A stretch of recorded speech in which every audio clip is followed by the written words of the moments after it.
15h-16h, Cyrielle Sarah-Cohen. Bonjour à toutes et à tous et bienvenue sur Radio J. Je suis ravie de vous retrouver pour une heure d'émission ensemble avec mon invitée, journaliste, animatrice de télévision et de radio, passée par l'édition. Vous avez pu l'apercevoir en tant que chroniqueuse sur le plateau de TPMP et les autres émissions de Cyril Hanouna notamment, ou encore aux manettes des matinales de RFM ou de Chérie FM. Sophie Coste est avec nous aujourd'hui pour nous parler de son premier ouvrage intitulé Chérie, un thriller psychologique sorti aux éditions Mazarine et inspiré de son histoire personnelle. L'occasion comme toujours de découvrir notre invité en direct sur Radio J. 15h-16h, Cyrielle Sarah-Cohen. Radio J. Bonjour Sophie Coste. Bonjour Cyrielle. Merci beaucoup d'être mon invitée aujourd'hui en direct sur l'antenne de Radio J. Ça me fait super plaisir. Je suis vraiment ravie de vous recevoir pour parler d'autant plus de cet ouvrage-là qu'on va décortiquer ensemble dans un instant. L'ADN de cette émission est très clair, tentez de savoir qui vous êtes. Au-delà de ce que vous faites, là c'est indissociable, mais on va essayer d'aller encore un petit peu plus loin avec le début, toujours le début. Sophie Coste, je crois savoir que vous êtes née un 30 juin dans les années 70 en France, a priori. Vous avez grandi avec une famille pied noir, originaire du Maroc. Quel genre d'enfance vous diriez que vous avez eu ? J'ai eu une enfance plutôt, je dirais, heureuse, en tout cas des parents aimants, puisque j'étais extrêmement désirée. D'ailleurs, c'est mon 3e prénom, puisque mes parents ne pouvaient pas avoir d'enfants naturellement, donc ils se sont tournés vers l'adoption.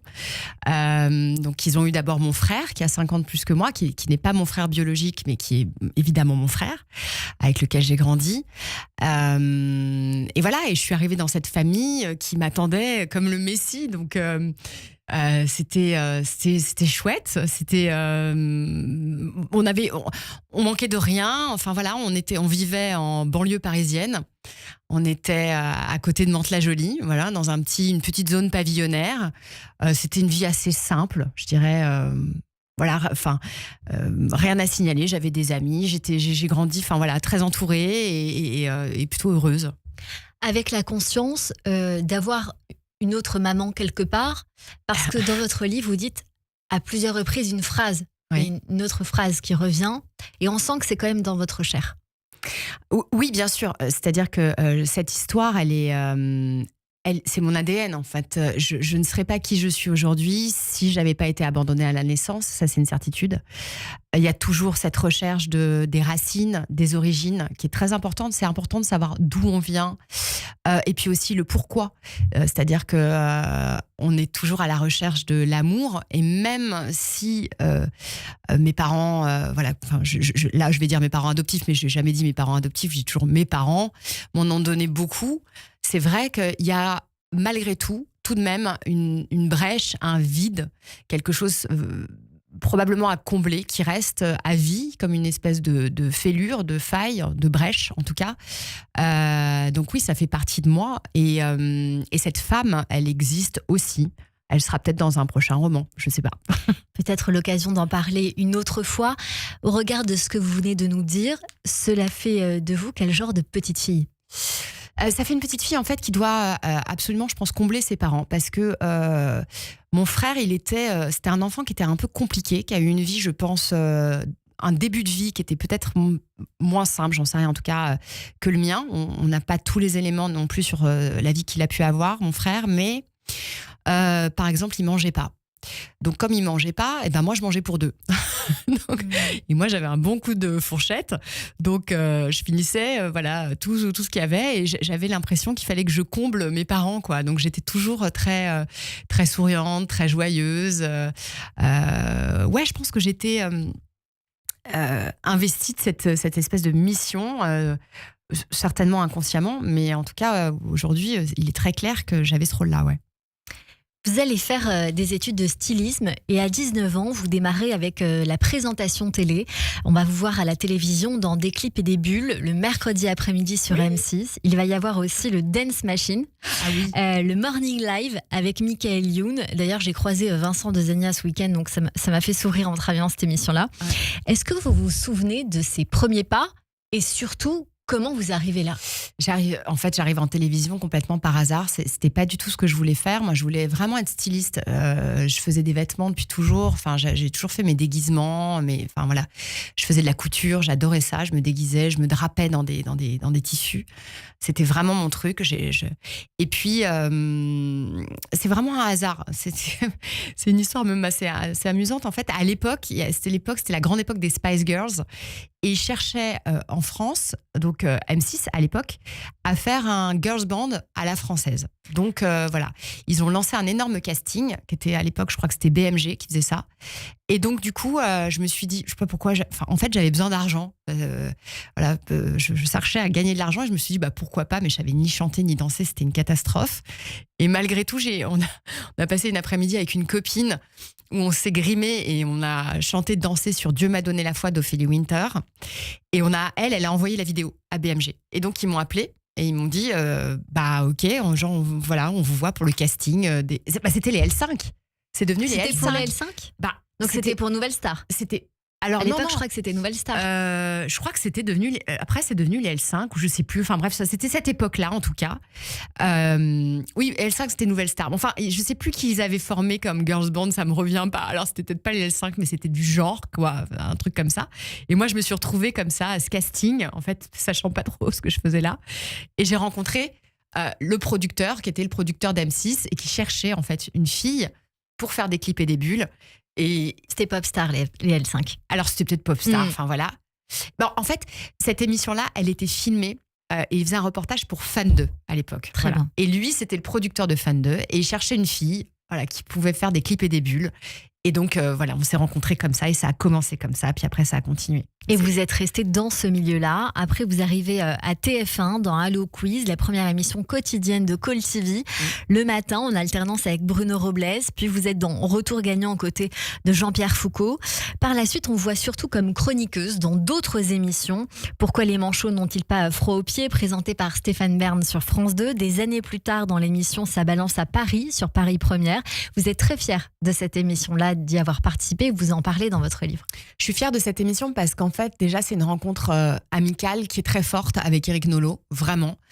Moi, quand j'arrive dans cette émission-là, en fait, je viens du divertissement et personne ne connaît mon amour pour la littérature. Personne ne sait qu'en fait, j'ai une culture cinématographique et littéraire qui est très forte. Donc, moi, j'ai toujours été élevée là-dedans, dans les livres, dans la musique, dans le cinéma. Donc je sais que j'en ai sous la pédale, mais personne ne le sait ça de moi. Tout le monde me voit comme une fille, voilà, la fille qui vient d'M6 ou qui vient de TF1, du jeu, du divertissement en tout cas, et pas de la culture. Donc il va falloir que je me fasse une place quand même.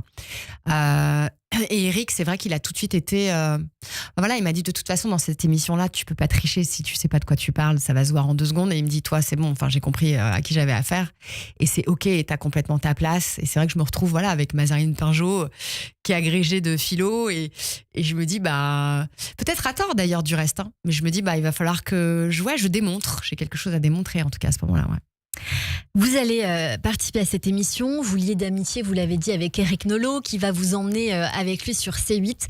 Il va y avoir plusieurs émissions ensuite, De quoi je me mêle, présentée donc par Éric, C'est que de la télé, le 6 à 7, beaucoup d'autres émissions, et notamment TPMP, aux côtés de Cyril Hanouna, et des émissions spéciales sur Chérie 25, qui m'ont amusée parce que je me suis dit que c'était un peu précurseur de ce que vous alliez écrire, et qui annonçait, alors que vous étiez en train de vivre, a priori, si les dates sont juste dans le livre, cette situation-là. Il y a en 2019 Être une femme, les grands entretiens, et puis cette année-là, une soirée spéciale Violences faites aux femmes sur Chérie 25. Et à ce moment-là, je crois que vous êtes dans une histoire d'amour qui démarre bien, mais qui va s'avérer compliquée au fur et à mesure du temps. Est-ce que ça, vous l'avez intellectualisé? Est-ce que vous vous êtes dit, c'est quand même incroyable qu'à l'époque je traitais déjà des femmes et que je me suis retrouvée dans une position compliquée? C'est drôle parce que maintenant que en fait vous me le dites, je réalise que quand on m'a proposé de présenter cette émission, effectivement qui était une spéciale contre les violences faites aux femmes, on m'a demandé combien je voulais être rémunérée. J'ai dit, je le fais gratuitement. C'est marrant, je viens de réaliser qu'en effet ça me tenait déjà à cœur. Je le vivais en silence, je le vivais avec culpabilité, je le vivais sans en parler à l'époque. Donc c'est vrai que je faisais pas trop le rapprochement, mais à la fois, je me sentais tellement bien d'interviewer ces femmes. Je me sentais très proche d'elles. Il y avait une véritable empathie. Et de part et d'autre, je pense que vraiment les entretiens étaient très intéressants. Parce qu'il y avait ça. Il y avait, je pense... j'aime pas ce mot, sororité. Je trouve qu'on le met à toutes les sauces. En tout cas, quelque chose d'universel, en fait, entre femmes et qui faisait sens. Ça, c'est sûr. Sophie Coste, on va vous entendre à la radio, sur RTL2, sur RFM et aussi sur Chérie FM, je l'évoquais tout à l'heure. Vous allez également travailler dans le monde de l'édition. Et aujourd'hui, vous venez nous voir pour votre premier ouvrage, un thriller intitulé Chérie, qui sort aux éditions Mazarine. C'est un thriller psychologique inspiré de votre histoire personnelle, beaucoup inspiré de votre histoire personnelle. D'abord, on va détailler et décortiquer, mais qu'est-ce qui vous a poussé à l'écrire ? En fait, ce qui m'a vraiment poussé à l'écrire, pour être totalement honnête avec vous, c'est que je pensais être avec Aladdin et en fait j'étais avec Jafar. Donc j'ai toujours eu, comme je vous l'ai dit, cet amour pour les mots, pour la littérature, pour le cinéma, pour l'image aussi, voilà, tout ce qui est cinématographique et les séries. Enfin, j'ai toujours été captivée par ça, par les histoires en fait, raconter des histoires. Et là j'avais ce qu'on appelle chez les anglo-saxons un vrai vilain, de villain. Et je me suis dit, ce personnage-là, il faut que j'en fasse quelque chose, quoi. Et pour moi, c'était le début d'un polar. Voilà, ça a vraiment commencé comme ça. C'était pas du tout un truc cathartique où je me suis dit, voilà, je vais parler de l'emprise, je vais parler du trouble de la personnalité narcissique. C'était pas tant le sujet. Alors évidemment que le sujet est indissociable du personnage, puisque voilà. Mais c'était vraiment mettre en scène ça. Et je sais que vous l'avez lu, Cyrielle, et je pense que quand on le lit, on le voit comme une série, quoi. Alors, je me suis dit, il faut que ce soit un film à tout prix. Ouais. La série, maintenant que vous le dites, oui. Mais évidemment qu'il faut absolument le scénariser et le mettre en scène parce que c'est une histoire passionnante. On va la raconter. C'est l'histoire et la mécanique de manipulation amoureuse d'un homme avec 5 femmes, dont vous. On va se balader donc avec ces portraits croisés à travers les années. On va finir sur la même temporalité. 5 femmes qui ne se connaissent pas, qui ne se trouvent même pas forcément dans le même pays. On va aller de Paris à Genève, de Londres à Axtade. Et elles ont des histoires de vie différentes, ces femmes, mais elles ont des points communs. D'abord, un homme et un état d'esprit libre.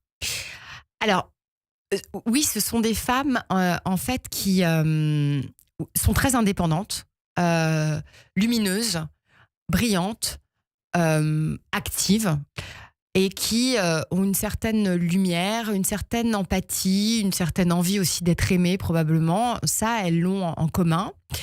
Elles vont raconter au fur et à mesure du livre leurs histoires respectives. Alors, on ne sait pas si c'est le même homme, pas le même homme, etc. Ça, on le découvre petit à petit. Elles ont chacune leurs histoires qui leur appartiennent et en effet dans des temporalités différentes. Après, le puzzle se resserre et on comprend mieux ce qui se passe. Il y a en effet un homme qui est central, mais voilà, et qui est retrouvé dans la première scène d'introduction, qui est retrouvé mort, en tout cas laissé pour mort. On ne sait pas vraiment s'il est mort, mais en tout cas, voilà, c'est une femme qui parle et qui observe cet homme sur le marbre par terre d'une salle de bain dans un palace Axtade. Ça commence comme ça. Et ensuite, on suit ces 5 femmes, vraiment caméra à l'épaule. Moi, je trouve... c'est difficile de parler de son livre en étant objective, mais en tout cas, c'est ce que j'ai voulu rendre. Le rendu que je voulais, c'était ça. C'était qu'on soit au plus près de ce qu'elles ressentent, de leur intime. Et voilà, et on va découvrir effectivement quel est le fil qui les relie toutes les 5. Alors, l'histoire de ces 5 femmes, Maude, Claire, Esther, Nour et vous, Sophie, vous l'avez évoqué, 5 femmes fortes, mais avec des failles peut-être dans l'envie d'être aimée, bon, comme toutes les femmes, et on le ressent particulièrement chez elles. On a la sensation que chacune d'entre vous, pour ces raisons, vous ne voulez pas spécialement d'attache. C'est ce que moi, je ressens en tout cas. C'est-à-dire que cet homme, il arrive, c'est bien, on ne l'attendait pas forcément, mais il vient vous cueillir. Alors, c'est peut-être pas... Alors, oui, peut-être, c'est vrai, si vous l'avez perçu comme ça, sans doute. Mais en fait, c'est pour moi, dans mon esprit, en fait, à ce moment-là, je pense qu'elles sont dans une période, chacune, un peu de vulnérabilité. Charnière, ouais. Voilà, d'un contexte peut-être un petit peu plus fragile à certains moments. Il y en a une, par exemple, qui est traversée par le deuil, l'autre par une séparation, pour donner ces exemples-là. Donc, c'est vrai qu'il y a un contexte qui est plus friable. Hein. Lui, en tout cas, le manipulateur, il va sentir ça, ce contexte-là. Et je dirais qu'en fait, c'est pas forcément qu'elles n'ont pas envie d'une histoire. Je pense qu'elles ont envie d'une histoire, mais en effet, c'est peut-être pas leur priorité du moment. C'est ça. Et puis lui, de toute manière, il va se loger comme ça dans la faille, en fait, dans cette vulnérabilité-là, il va arriver. Et en plus de ça, j'ai envie de rajouter que c'est pas forcément. Alors, je me souviens plus pour les unes et pour les autres si au départ il y a un véritable coup de foudre. Mais en fait, c'est pas forcément un mec qui vous plaît au premier abord. C'est pas forcément leur genre de mec. C'est pas forcément un coup de foudre. C'est-à-dire que voilà, c'est le mec, il arrive, il débarque, il est là, il donne beaucoup. Donc, qu'est-ce qu'on en fait ? On reçoit ça. Voilà, mais c'est pas forcément un coup de foudre amoureux. Il s'impose en fait. C'est exactement ça. C'est pour ça que j'évoquais le fait qu'il vienne vous cueillir. Il sait comment s'y prendre. On va parler de lui d'abord avant d'expliquer son cheminement. Est-ce que vous pouvez nous dire comment il était et son profil psychologique ? Son profil psychologique, on est effectivement dans tous les traits du trouble de la personnalité narcissique, qui est donc un trouble de la personnalité qui finalement se caractérise par quelqu'un qui a une très faible estime de soi. Contrairement à ce qu'on peut penser, il y a plusieurs formes de narcissisme. Il y a le narcissisme, par exemple, moi je suis pas psy, mais de ce que j'ai pu apprendre et glaner comme information. Voilà, donc il y a plusieurs formes de narcissisme. Moi j'étais sur un profil de narcissisme qu'on appelle grandiose. C'est-à-dire qu'en fait, il y a une attention poussée à l'extrême des apparences, de son image. Rien ne doit dépasser, tout doit être impeccable. Il y a un contrôle, c'est-à-dire qui est même, absolument fascinant en fait. C'est-à-dire qui est presque machiavélique. Il y a quelque chose de l'ordre vraiment de la domination même de sa propre image en fait. C'est ce que vous dites, il est tiré à quatre épingles, il est gominé, il n'y a rien qui dépasse, il est rondouillard mais quand même séduisant, insaisissable. Il organise le mensonge comme un art de vivre, il est très intelligent, d'ailleurs il a de l'humour. Son truc c'est vraiment le cigare, il le fume tout le temps. Et ce qui m'a beaucoup amusé dans la manière de parler de lui, c'est que vous dites face à vos parents, c'est Mario Kart le mec. Il se hisse comme ça, il arrive à se faufiler, à passer entre les mailles du filet et puis ça passe. Il a le défaut de ses qualités. Il faut que ça se passe tout le temps comme il le veut lui. Forcément, sinon ça devient compliqué parce que tout est organisé. Il est plein de chéris et de je t'aime. C'est pour ça, sans doute, que vous avez appelé ce livre comme ça. Mais ce qui m'a le plus amusé, entre guillemets, ce sont ses dents. Il a des dents longues et pointues ça revient souvent, peut-être pour laisser entendre le côté vampire ou carnassier. Oui, j'avais beaucoup l'image du loup dans Le Petit Chaperon Rouge. J'avais beaucoup cette image-là. Il y a aussi, en effet, une sorte de sourire, presque trop de dents, quoi. Trop de dents. Je pense qu'il y en avait vraiment plus que 32, ça c'est sûr. J'ai jamais compté, mais à mon avis, oui. Et en fait, le sourire, c'est la façade en fait. Il y a un masque. Donc ce masque, il est à chaque fois qu'il le met, effectivement, c'est le masque du sourire. Donc ça, c'est le masque qu'il va porter à l'extérieur. Et en effet, quand je me rappelais plus de cette métaphore, mais elle est sympa, c'est Mario Kart, c'est-à-dire que oui, il évite les pots de banane et il passe comme ça, il se faufile, il va très très vite quoi. Il arrive tout de suite en fait à capter qui il a en face pour pouvoir s'adapte en permanence. Il règle le curseur, il voit. C'est des personnalités qui sont brillantes parce que même quand lors de la rencontre, en fait, il va synthétiser toutes les datas. Donc, il va intégrer beaucoup d'informations sur vous. Vous allez le prendre comme dans votre système. C'est-à-dire que vous allez vous dire « Oh là là, j'ai jamais rencontré un homme aussi attentionné, aussi attentif, aussi à l'écoute. » Donc, vous allez le taxer d'une grande empathie. Exactement. Il arrive au bon moment dans votre vie et vous écrivez que vous passez de la tension à l'attention. Vous trouvez plein de points communs. Forcément, la connexion semble irréelle parce que vous parlez pas mal, vous vous livrez, et donc c'est rare les gens qui écoutent, sauf que les gens qui écoutent, quand on se livre, ils prennent des notes, et donc c'est ce qui se passe. Vous rentrez dans une sorte très vite de love bombing, où il vous abreuve de tout, de sa présence, et puis après ça se dégrade. En fait, c'est le love bombing. Et dans le love bombing, j'ai vu plein de gens là, sur les réseaux sociaux, parce que j'en parle beaucoup et ça résonne beaucoup. Il y a beaucoup d'échos en ce moment. Et puis, qui me disaient, ah oui, love bombing, c'est un concept qui n'existe pas vraiment. Donc, on peut peut-être utiliser peut-être un autre terme, même si moi, je pense qu'on comprend très bien ce que ça veut dire. Mais en effet, c'est comme de l'attention jusqu'à l'asphyxie. C'est-à-dire qu'il n'y a pas de temps mort. C'est non-stop, donc ça peut paraître extrêmement charmant. Ça va passer par des cadeaux ciblés. Attention, il va faire très attention à ce qu'il offre. Ça va être touchant. C'est pas juste des cadeaux pour des cadeaux. C'est vraiment toucher le cœur de l'autre. Encore une fois, se loger dans le corps de souffrance de l'autre, le toucher par le cœur. Et une fois que le cœur est à nu, hop, ça cadenasse, ça verrouille et ça change. Donc on a toute cette phase de conditionnement. Conditionnement, c'est très simple, c'est-à-dire que vous donnez toujours la même dose de sucre à la souris à la même heure. Bon, donc la souris, elle sait qu'à telle heure, elle va avoir son sucre. Sauf que là, pendant 1 mois, 2 mois, ça dépend en fait. Cette phase de love bombing, elle peut durer autant de temps qu'il le faut. Moi, j'ai déjà eu plusieurs femmes qui se sont confiées à moi, qui m'ont dit: moi, c'est dingue parce que ça a duré pendant 2 ans, j'avais l'homme idéal. Et ensuite, c'est la phase de verrouillage. Alors, lui, ça peut passer par plusieurs choses. Ça peut être parfois le jour où on a emménagé ensemble, c'est là que ça s'est gâté. Le jour où on s'est mariés, c'est là que ça a commencé l'enfer. Le jour où je suis tombée enceinte, c'est voilà. Il y a un moment, un déclic chez lui où il sait que ça y est, vous êtes hameçonné, vous êtes verrouillé et c'est bon, il peut y aller. Et là, ça commence. Donc, vous n'avez plus votre petite dose de sucre à la même heure. Ça va se décaler petit à petit. Et ce qui se décale surtout, en fait, dans votre tête, c'est que vous vous dites, parce que vous êtes toujours dans votre système où, en fait, vous êtes juste amoureuse d'un gars qui vous aime aussi, donc tout va bien. Sauf que ça se passe pas comme ça. C'est très pernicieux, ça se voit à peine, c'est imperceptible à l'œil nu, c'est que des petites remarques, des humiliations, des remises en question, des doubles injonctions, des injonctions paradoxales, etc., etc. Et c'est un bombardement de ça ensuite, voilà. Ce qui suit cette phase de love bombing qui est assez chouette et dont il faut se méfier d'ailleurs du reste, je le précise. Ce que vous expliquez, c'est que forcément à ça on ne peut que devenir addict parce que ce manège devient une sorte d'addiction. L'instauration d'une mécanique d'abord avec ce que vous dites, le jeu de la petite souris, c'est des messages réguliers au téléphone, donc forcément on attend ce message par exemple à midi tous les jours à heure pile parce qu'on sait qu'il y a cette pensée.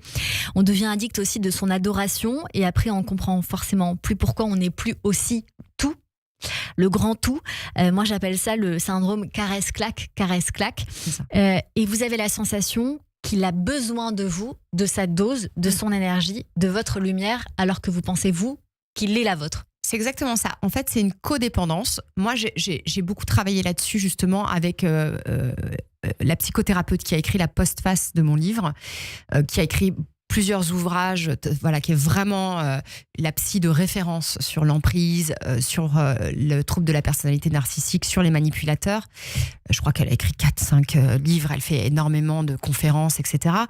Et en effet, j'ai travaillé avec elle là-dessus et j'ai essayé de comprendre ce qui se passe comme dynamique, c'est-à-dire comment se crée l'addiction. C'est assez simple, en fait, c'est la chimie du cerveau. C'est-à-dire qu'en fait, vous allez fonctionner avec des pics de dopamine. Il va arriver avec les cadeaux, les compliments, les machins, etc. Cette espèce de bombardement de love. Et puis ensuite, ça va être retiré. Donc vous, votre cerveau, il se dit, mais attends, moi je veux retrouver ce pic de dopamine. Là, j'étais trop bien, c'est l'hormone de la récompense, c'est tout simple. Donc en fait, ça me fait du bien. C'est exactement comme la drogue. Et ensuite, pouf, vous avez le pic de cortisol, vous êtes en stress, vous êtes en angoisse, vous êtes en doute, vous êtes dans la confusion en permanence. Et c'est ça l'addiction.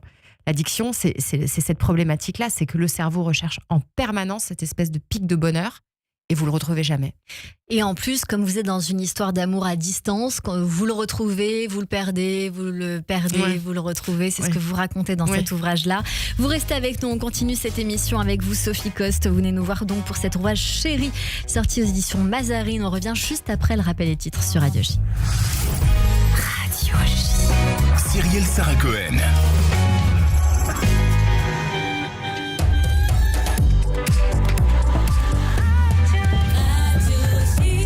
15h30 sur Radio J. Bonjour et bienvenue. Tout de suite, le rappel des titres avec Nina Alouche.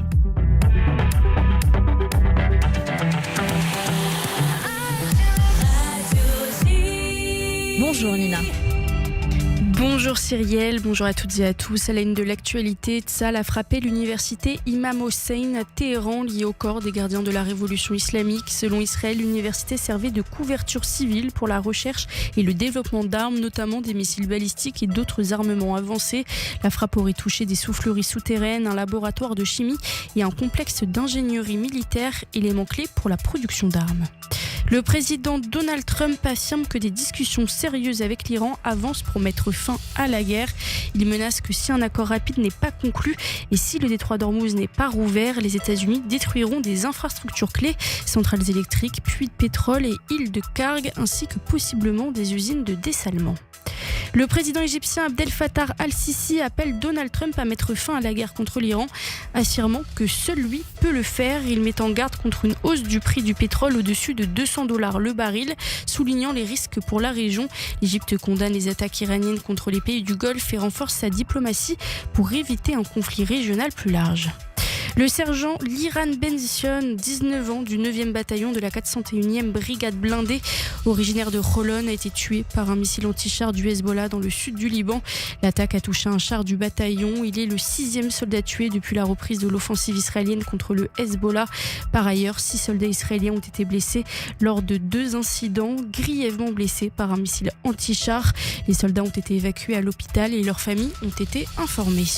Enfin, en France, ce matin, une dizaine de cars et quelques poids lourds ont roulé au ralenti sur le périphérique parisien, et ce pour protester contre la hausse des prix du carburant. Les professionnels du transport jugent les aides du gouvernement insuffisantes. Le ministre des Transports, Philippe Tabarot, évoque la possibilité de prolonger les aides en mai ou en juin si la crise se poursuit. Le ministre du Travail propose des mesures de chômage partiel.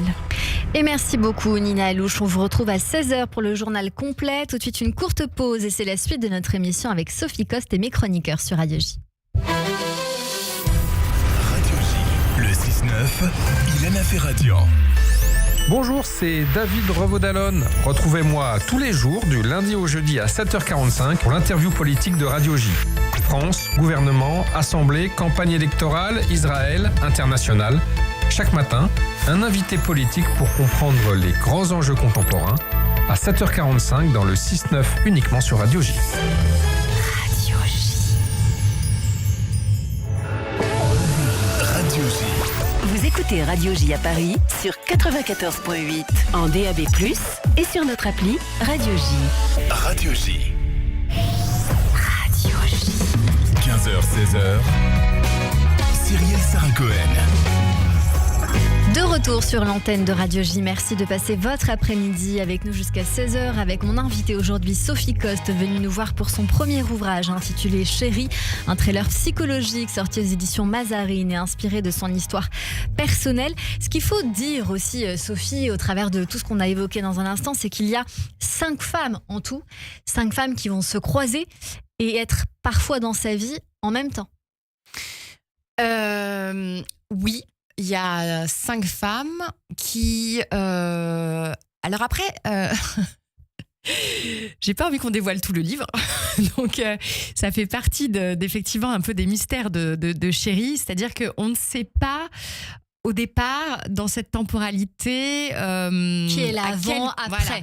C'est ça. À quel moment elles vont se croiser? Est-ce qu'elles vont croiser toutes ce même homme ou est-ce qu'elles ont cette histoire-là qui est commune? On ne sait pas tellement en fait ce qui les relie précisément dans le livre. Donc ça, c'est le puzzle qui va se reconstituer au fur et à mesure de la lecture. Mais en effet, ces 5 femmes ont en commun ce sujet de l'emprise. Ça, c'est une certitude. C'est ça. Toutes vont vivre cette fameuse j'ai envie de dire, lune de miel, cette belle histoire au départ. Elle croit vivre une histoire unique, elle se projette dans un avenir promis, le mariage, il y a les voyages, ça y est tout le temps, la famille, la reconnaissance, le fait d'être dans une histoire sublimissime qui petit à petit vire au cauchemar. Oui, au départ, c'est vrai que voilà, elles ont toutes ça en commun, c'est-à-dire de tomber sur quelqu'un qui va les faire rêver, et encore peut-être même pas forcément, parce que il y en a plusieurs d'ailleurs dans ce livre-là qui ont eu des vies bien plus jolies d'ailleurs avant de rencontrer un homme. Elles ne comptent pas sur un homme pour voyager. Elles ont déjà voyagé, peut-être même plus que lui. Il y en a une ou deux d'ailleurs qui sont des héritières ou qui travaillent énormément. Enfin voilà. Donc lui, il va apporter en fait ce que j'appelle aujourd'hui de l'esbrouf, quoi. Mais au début, oui, je pense pas que ce soit ça qui les fasse rêver, parce qu'elles sont déjà plus ou moins quand même dans ce monde-là. Elles sont déjà, parce que lui, c'est vrai qu'il va être un peu dans les hautes sphères, de la finance, et donc il va pouvoir, il voyage en jet privé, etc., etc. Donc c'est vrai que ça se passe là. Il a les moyens, il y a de l'argent là-dedans, mais elles ont pas besoin de ça en fait. C'est pas ça qui les fait, qui fait qu'elles y vont. C'est pas ça qui les attire, mais en tout cas, ça cadenasse un peu le démarrage de la jolie histoire, on peut le dire quand même. Sophie Coste. Pas pour vous ? Non, parce que moi je pense qu'on peut vivre une très jolie histoire avec quelqu'un qui peut vous faire rêver différemment. Ah oui, et je crois que lui, il était, enfin, je pense qu'il était sur cette ligne-là parce qu'il n'avait que ça à offrir en fait, au fond. Mais ça, on s'en rend pas compte. On se dit qu'on est avec quelqu'un d'extrêmement généreux, on se dit qu'on est avec quelqu'un d'extrêmement attentionné. Et puis c'est vrai que quand on a la possibilité aussi quand il fait une surprise et qu'il vous emmène dans un endroit fabuleux, oui, c'est sympa. Ouais, forcément, on peut dire le contraire. Il devient jaloux de votre joie, de votre enthousiasme. Il vous fait passer par tous les ascenseurs émotionnels dans une journée. Il a, ce qu'il faut dire et qui est peut-être important de dire pour nos auditeurs qui seraient peut-être dans une situation similaire, il a un manque d'empathie et il y a toujours un peu les mêmes phrases chez ce type d'homme, c'est les ex sont toujours des folles. Ah oui. Et eux... oui, ça c'est très clair. Non, ça c'est très clair, c'est une constante. Celle d'avant est complètement folle, et celle d'après le rend bien plus heureux que vous. C'est-à-dire que en fait, c'est pour ça aussi que vous doutez, parce que vous vous dites, mais moi, qu'est-ce que j'avais de moins que la prochaine, en tout cas la suivante, puisque il a l'air tellement heureux avec elle. Bon, ça c'est le masque encore c'est le cirque Pinder qui continue. Et en effet, il n'est pas plus heureux avec elle, c'est juste qu'il est en phase de lune de miel avec elle, et qu'en plus, il fonctionne beaucoup en triangulaire, c'est-à-dire que pour baisser votre estime de vous, il va se servir de l'autre.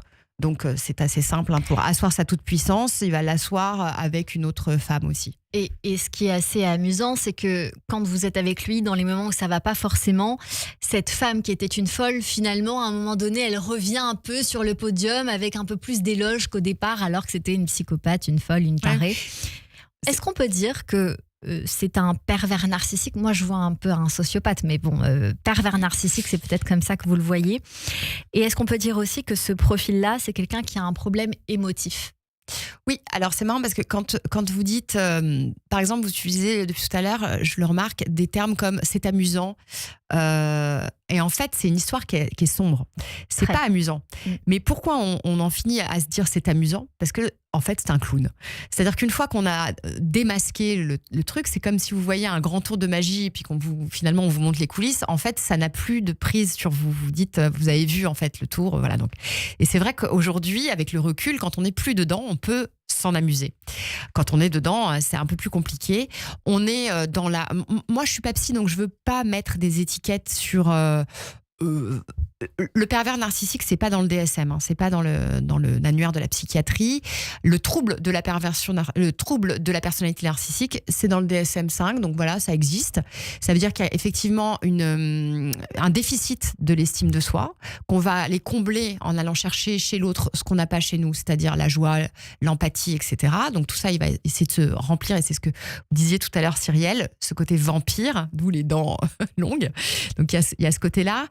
En effet, moi je l'ai pas labellisé comme ça, je l'ai labellisé comme un manipulateur pervers parce qu'en effet, il y a du vice. Le vice, alors vraiment, En plein dedans. Ouais, sans limite. Maintenant, est-ce que c'est un pervers narcissique ? Est-ce que c'est un sociopathe ? Est-ce que c'est un psychopathe ? J'en sais rien. C'est juste. Et c'était quoi la question déjà ? Est-ce qu'il avait. C'était intéressant. Est-ce qu'il avait quelqu'un lui qui a un problème émotif? Oui, il avait. Oui, en fait, c'était ça qui m'a intéressée aussi, c'était de voir quelle avait été la construction de ce personnage-là. J'en parle pas tellement dans le livre, parce que... Ah ouais, vous trouvez ? Vous parlez du père et de la mère, et comme vous l'aimez, vous essayez de comprendre pourquoi il en est arrivé là. C'est vrai. Et donc, de toute façon, Oui, quand on aime quelqu'un, c'est évident, on a envie de savoir d'où il vient pour comprendre comment il fonctionne. Donc, c'est ce qui fait que sans doute, vous allez pardonner. Oui, c'est vrai, parce qu'en fait, moi, je me dis, on va se soigner l'un l'autre. C'est-à-dire qu'en fait, je pense que quand je le rencontre, je suis en effet dans un contexte un petit peu fragile parce que je viens de me séparer du père de mes enfants que j'adore et c'était pas évident de faire ce choix-là, de se séparer. Donc lui, il arrive à ce moment-là dans ma vie. Et en effet, lui, il se présente comme quelqu'un qui va réparer, comme un homme qui est protecteur, etc. Donc moi, je lui dois bien ça aussi. Donc c'est vrai que dès le début, il se pose comme ça, et moi, j'y réponds de la même manière. Donc c'est vrai que j'essaie de le comprendre. Après, j'en ai pas fait un sujet vraiment d'étude de lui et de pourquoi il est comme ça, mais la réponse serait probablement, ce serait intéressant de demander à Anne-Clotilde Ziegler ce qu'elle en pense, et je pense avoir la réponse. A priori, ce serait une construction du cerveau cérébral, véritablement. C'est-à-dire qu'il n'a pas accès à l'empathie. On aura peut-être cette réponse dans l'émission, vous verrez pourquoi, Sophie Coste, dans un instant. Okay. En tout cas, vous parlez du terreau familial, peut-être de la fusion avec la mère, peut-être que ça peut s'expliquer comme ça, ou de la folie de la mère, parce qu'à un moment donné, vous parlez beaucoup d'elle, et c'est vrai qu'elle a l'air assez spéciale, cette dame, oui. On va pas trop se pencher là-dessus. Vous dites qu'il n'est jamais heureux, sincèrement. C'est ce qu'on ressent en tout cas, que même dans ces phases de joie, c'est pas tout à fait sincère. Au bout d'un moment, vous n'en pouvez plus son téléphone. Toujours retourner, c'est aussi un signe pour nos auditeurs, avec des réponses à tout, mais vous ne pensez pas au pire, ou si, et puis le déni ou la force de manipulation vous fait rester, ou les deux. Ah oui, les deux. Oui, les deux. Je pense qu'en fait, c'est la force de la manipulation qui cause le déni, en fait. C'est ça, hein, le déni, c'est le symptôme de la manipulation. Parce qu'en fait, il va réussir à vous mettre dans une telle confusion qu'en fait, de cette confusion-là ne ressort que du déni. Parce qu'aujourd'hui, moi, ça, j'arrive à l'expliquer, et encore, c'est compliqué de choisir bien ses mots, de faire passer le message. Je pense que dans le livre, c'est réussi, je l'espère en tout cas. Mais comme ça, en interview, il y a des moments où cette confusion-là, j'ai même presque du mal à la retranscrire, voyez. Et à ce moment-là, dans la relation, en effet, comme je suis isolée, je ne peux pas la retranscrire parce que je suis en plein dans la machine à laver. Plutôt que d'être dans ce doute permanent, je suis dans le déni. Donc je dis que tout va bien. Je dis que ça se passe super bien avec lui. Je ne vais pas rentrer dans le détail de tout parce que j'en dirais peut-être trop, Sophie Coste. En tout cas, c'est un livre passionnant où on voit, vous le disiez très justement tout à l'heure, une machination qui vous fait sombrer, qui est extrêmement dure, qui est extrêmement sombre. On va vous parler de la flamme jumelle et forcément vous allez y croire et je le comprends totalement oui. Parce que vous passez par une épreuve qui pour le coup existe vraiment, ça s'appelle la nuit noire de l'âme. Vous allez pleurer, vivre ce qu'on appelle son enfer, penser un peu à tout avant de comprendre que c'est quelqu'un qui a un problème psychologique et qui vous fait rentrer dans une phase de sevrage pour sortir de cette histoire-là. Vous allez retourner malgré tout en pleine conscience et vous expliquer et vous dites que j'avais presque réussi à dépasser cette histoire, pourtant j'y retourne et vous dites que vous êtes son antidote et il est votre poison. Vous dites, je m'endette d'un amour à crédit qui n'existe pas, de nouveau à me sonner, j'y crois sans y croire, et vous lui dites, toi et moi, ça va se terminer dans un bain de sang. Vous allez rester 5 ans, c'est fini, je crois savoir, depuis 3 ans. C'est fini. Comment on se remet d'une histoire comme ça ? On comprend d'abord, on essaye de comprendre, et puis surtout, je pense que ce qui est important, alors il y a peut-être 2 phases. La première phase, c'est effectivement de comprendre qu'on est tombé sur quelqu'un qui est malade, donc en fait, il n'y a rien à en faire. Donc voilà. Ensuite, de comprendre ce qui s'est passé pour nous, c'est-à-dire de se dire, d'arrêter de culpabiliser, de se dire qu'en fait, c'était méthodique, c'était régulier, c'était calculé. Donc, en effet, on est tombé dedans, mais une autre aussi aurait pu. Il faut arrêter de se flageller et de se dire, j'ai été finalement très naïve, j'ai été faible, j'aurais peut-être dû voir ça avant. Non, je pense qu'il y a un process. Je pense que si on n'est pas prête encore à partir, c'est pas grave. C'est pas grave, c'est un cycle. Et puis ensuite, moi, c'est mon côté journaliste, je pense, qui a fait que je me suis renseignée. J'ai tout lu, tout dévoré, tout écouté. Et même, par exemple, l'émission qu'on est en train de faire en ce moment, j'ai écouté tout ce qui concernait ce sujet-là pour essayer de comprendre. Et surtout, ce qui est important, c'est vous. C'est pourquoi vous y êtes allé. Qu'est-ce qui manque encore ? Qu'est-ce qu'il faut travailler chez vous pour que vous acceptiez ça ? Pour que votre définition de l'amour, ce soit ça. Que ce soit le roller coaster, que ce soit le chaud et froid. Pourquoi vous acceptez d'être dévalorisé ? Pourquoi vous partez pas ? Pourquoi vous n'arrivez pas, en fait ? Pourquoi vous avez cette addiction ? Pourquoi vous avez ce cerveau qui réagit comme ça, en fait ? Et il vient vous montrer encore ce qu'il y a à travailler chez vous. Ça, c'est dans un second temps. Au début, on pense juste à se reconstruire, à arrêter de pleurer, à être là pour ses enfants, parce que les enfants aussi, au milieu, c'était très compliqué, parce qu'ils me voyaient décliner complètement. Et donc, je me devais aussi pour eux de remonter la pente, ça c'est sûr. Et puis après, c'est intéressant. C'est un processus pour soi, pour grandir aussi, qui est... Franchement, c'est un accélérateur de particules. Il y a certainement des gens qui nous écoutent et qui sont dans cette situation. D'abord, quel serait pour vous le premier geste à faire quand on a envie de sortir de ça ? Il y en a tellement, c'est fou les retours que j'ai, à quel point, chérie, ça résonne, c'est un écho vraiment universel chez les femmes et chez les hommes. Je tiens à le dire, c'est pas du tout un roman genré, mais c'est important de le dire parce que il y a beaucoup d'hommes aussi qui souffrent de ça, de la manipulation au féminin. Et les femmes, quand elles veulent vous manipuler, il y a de la malice sans fin. Donc voilà, je dirais que la première chose, c'est déjà d'en prendre conscience. Et certainement, de se renseigner, de se déculpabiliser, de se laisser le temps. Ça n'est pas grave si on y retourne, si on retourne se nourrir à nouveau, si on est dépendant. C'est comme si vous dites à un alcoolique, je crois qu'il faut que tu arrêtes de boire. Il faut vraiment que tu arrêtes de boire. Non mais là, arrête de boire.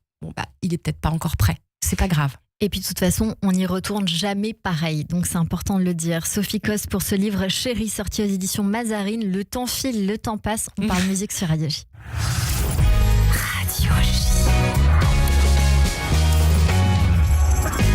Bonjour Fabien. Bonjour Cyrielle, bonjour Sophie. Nous sommes lundi, il est précisément 15h48 et c'est donc le moment de monter le son, de se laisser aller, de bouger la tête d'avant en arrière et de move your body.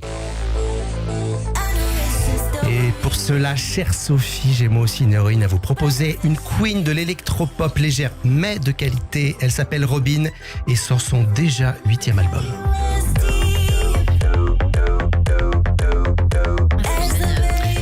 Mais avant d'aller plus loin, parlons géographie et plus précisément de la Suède. La Suède, ce n'est pas que le pays des magasins de meubles moches et pas chers.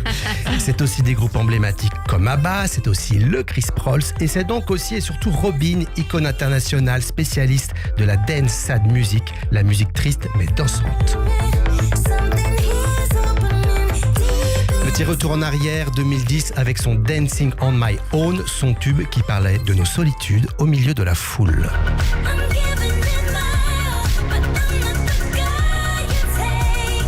Mais oui!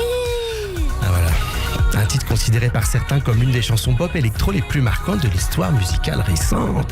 Vous connaissiez Cyrielle, bravo, moi je vais être franc, il y a 3 jours je ne connaissais pas ce titre malgré ses 800 millions de streams, bravo. Mais on peut pas uniquement écouter des types aux cheveux sales qui jouent de la folk dans leur chambre avec une guitare et un chat en train de roupiller sur le bureau.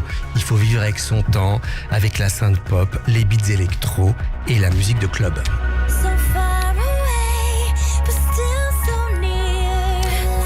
Robyn, quadra assumée à l'éternelle voix de femme-enfant, est donc dans le game depuis la fin des années 90 et son album est à savant dosage de force et de fragilité.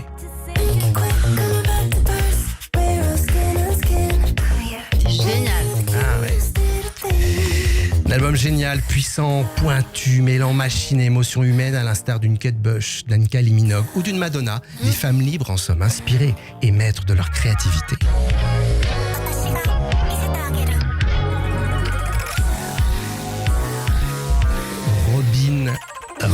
a beau faire une musique pop ultra dansante, les thèmes abordés restent aussi légers qu'un smirmorque. La solitude, les ruptures, le temps qui passe, le désir après 40 ans, l'indépendance au féminin. Bon, ça, on en reparlera quand il faudra porter quelque chose de lourd. Hein. Non, c'est pas moi, c'est évidemment Jean Dujardin dans OSS 117. You and my baby, we went through every single position. And we talked about nothing that really mattered. Bref, on est dans l'introspection mêlée au sens de la fête et c'est dans ce genre de dualité qu'on arrive à percevoir la profondeur et la force qui font l'écorce des grands artistes. Beaucoup de sensualité dans ce disque, une sensualité dans le sens le plus général. Les nuits alcoolisées, les relations plus ou moins toxiques, des pupilles dilatées et la peau qui tremble. Toujours aussi survoltée, la chanteuse semble passer sa vie à danser, même quand elle dort. Alors oui, c'est toujours exaltant quand des êtres humains, grâce à leur talent et leur sensibilité, parviennent à faire passer tant d'émotions, tant d'espoir et de légèreté à travers les machines. Voilà, bon, c'était mon analyse, hein, elle vaut ce qu'elle vaut. Maintenant, je vous laisse, j'ai un after. Et l'album s'appelle Sexistential. Voilà, Merci. Un mélange entre sexy et existentiel, si j'ai bien tout compris. Merci beaucoup Fabien Martin. On se dit à la semaine prochaine. Vous avez aimé Sophie ? J'ai adoré J'ai adoré. cette sélection, c'est top. Top. Merci beaucoup Fabien Martin. Tout de suite, c'est le billet du jour avec Ariel Efraimi. Le billet du jour. Bonjour Ariel. Bonjour Cyrielle, bonjour Sophie. Bonjour Ariel. Alors ce que votre livre montre, Sophie, c'est qu'on peut être brillant, indépendant, lucide et quand même se faire happer par quelqu'un. Mais je trouve que ça casse un mythe. Parce qu'on fantasme tous les couples modèles, par exemple Beyoncé, Jay-Z, alors qu'en réalité, ils ont quand même sorti un album pour dire qu'ils l'avaient trompé. Ouais. Donc, faut arrêter de se comparer. Surtout, je pense qu'on est tous un petit peu toxiques. Moi, c'est mon avis.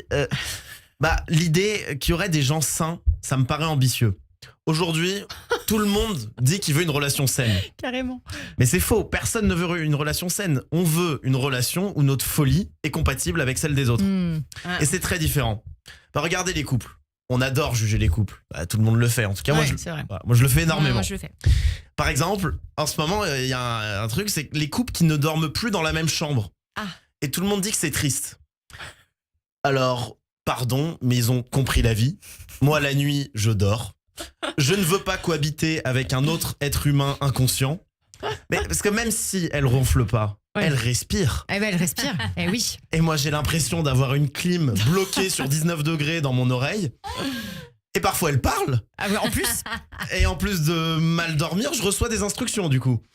Donc, ça va pas du tout. Ou pareil, les gestes romantiques. Se tenir à la main dans la rue. Le plus classique. Moi, je ne suis pas son chien. Elle est pas aveugle. Elle sait où elle va. Elle est parfaitement autonome. Déjà, je marche à côté d'elle, c'est un effort suffisant pour moi. Par contre, je sais pas si vous avez remarqué aussi sur Instagram, il y a beaucoup de gens qui parlent des red flags. Les femmes font des listes de rupture. Mais alors, il y a des trucs complètement fous. Par exemple, c'est un red flag, un homme qui a un parapluie. Ah bon? Ou un homme aussi qui tient la barre dans le bus. Ok. C'est complètement Alors fou. je sais pas c'est quoi votre algorithme Ariel, mais Non, ça va pas du tout. C'est un vrai truc, c'est un vrai Ok. truc, ça fait vraiment des milliers de vues. Ok. Ou un homme qui dit bonjour au chauffeur dans le Uber. Donc maintenant, faut être poli, prévoyant et stable, c'est une alerte. Alors qu'à côté, il y a Epstein, réseau de prédateurs, île privée, et nous on se fait recaler parce qu'on a mis des chaussettes blanches avec des mocassins. Donc en fait, votre livre, il est fort parce qu'il montre ça. Pas le monstre évident, le monstre élégant, celui qui te séduit, te rassure et te fait douter de toi avec une voix calme. Et le pire, c'est que ça marche. Parce qu'on préfère souvent douter de nous plutôt que de remettre en cause quelqu'un qu'on aime. Donc, parce que la relation parfaite, c'est pas deux gens sains. C'est deux déséquilibres qui ont trouvé le même angle de chute. Ah, c'est assez juste, Ariel, mais vous êtes très toxique. Je vous le dis. Hein. Merci beaucoup Ariel Efraimi. Tout de suite, c'est le portrait de notre invité. Le portrait psychologique. Radio J.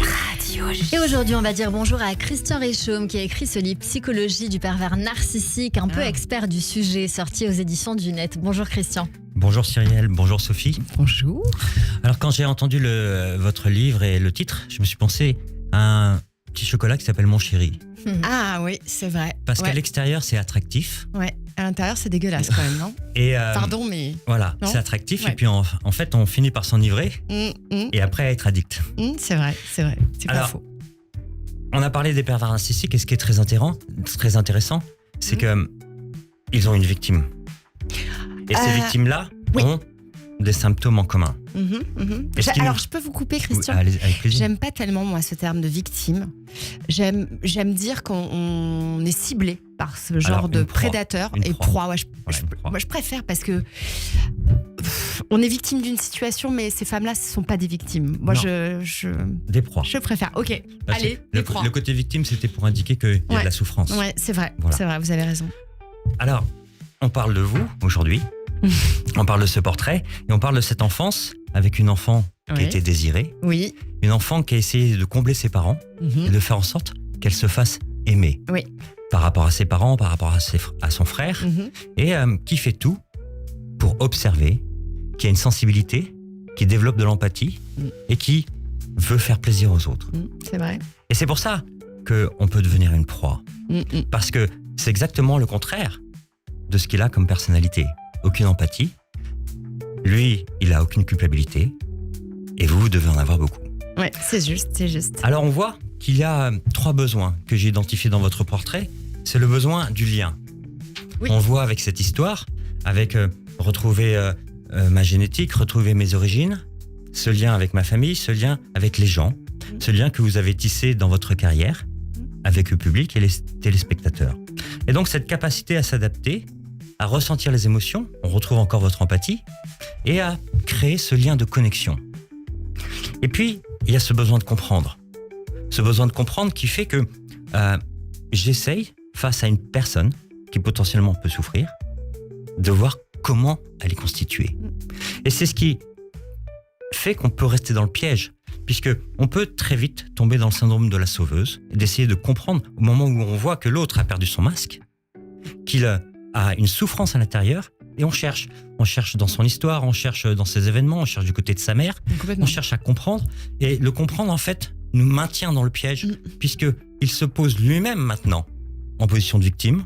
Ah bien sûr. Et on a ce trio qui fait que victime, bourreau et Dante. Oui, on est là-dedans. Et on est tourne dans ce là-dedans. triangle de Cartman, Voilà. complètement. On perd exactement cette... Et ce qui nous emprisonne encore. Vous nous l'avez dit tout à l'heure, il y a le love bombing, la première période, où c'est l'acquisition. Ensuite, il y a le verrouillage. Et après, moi j'appelle, c'est là au moment où il se nourrit. Ça veut dire qu'il récupère tout. Alors, on voit dans vous que sur Radio J, votre personnalité, elle est lumineuse et active, et que ce livre permet de transformer quelque chose. Merci. De transformer ce qu'on a pu avoir, la peur, l'angoisse, l'anxiété, l'hypervigilance, le moment où on s'est perdu soi-même. Et peut-être que grâce à ce livre, c'est une façon de vous retrouver et de dépasser cette peur. C'est gentil parce qu'en effet, j'ai transformé, comme vous dites, Christian, cette souffrance et cette peur en un livre. Et un livre, c'est chouette. Merci beaucoup Christian Richomme, Merci. auteur de Psychologie du pervers narcissique, sorti aux éditions du Net. Merci beaucoup. On se dit à demain évidemment sur l'antenne de Radio J, et vous étiez avec nous Sophie Cos pour nous parler de votre premier ouvrage intitulé Chérie, thriller psychologique aux éditions Mazarine. Un petit mot de la fin qui vous revient très court. Dites ce que vous... Ah mais merci beaucoup Cyrielle, j'ai adoré parce que vous m'avez emmené sur des terrains qui m'ont encore fait découvrir des choses sur moi, donc bravo, c'est très fort. Merci beaucoup, merci à toutes et à tous, et à demain sur l'antenne de Radio J.